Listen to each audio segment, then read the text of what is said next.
Dapatan lagi lawan ulun di channel Papadahan dalam budaya bahasa Banjar. Papadahan yang hendak sampaikan hari ini adalah sebuah papadahan dalam masalah mencari rezeki.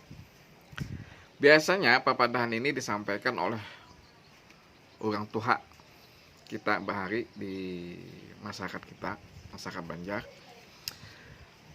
yang mana papadahan ini ditujukan untuk anak cucunya supaya hidup ini berberkat ujung yang bahari gitu.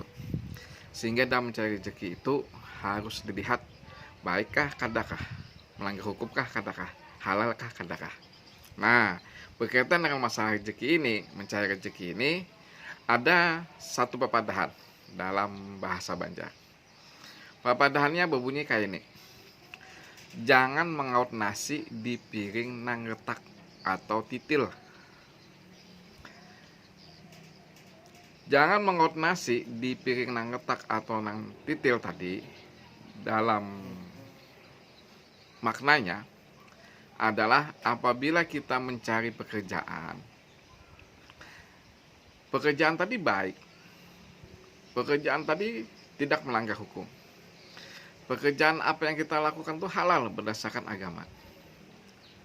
Namun ceritanya dalam beraktivitas melaksanakan pekerjaannya itu harus dilihat apakah baik, apakah tidak melanggar hukum, apakah sesuai dengan ajaran agama.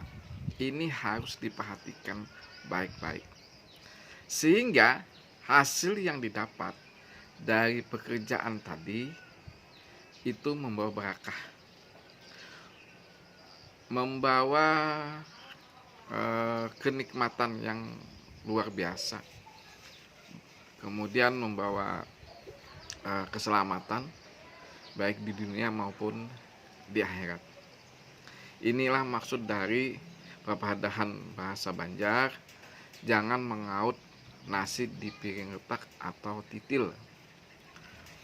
Bila ada kesalahan dalam pembuatan video ini, ulun mohon maaf.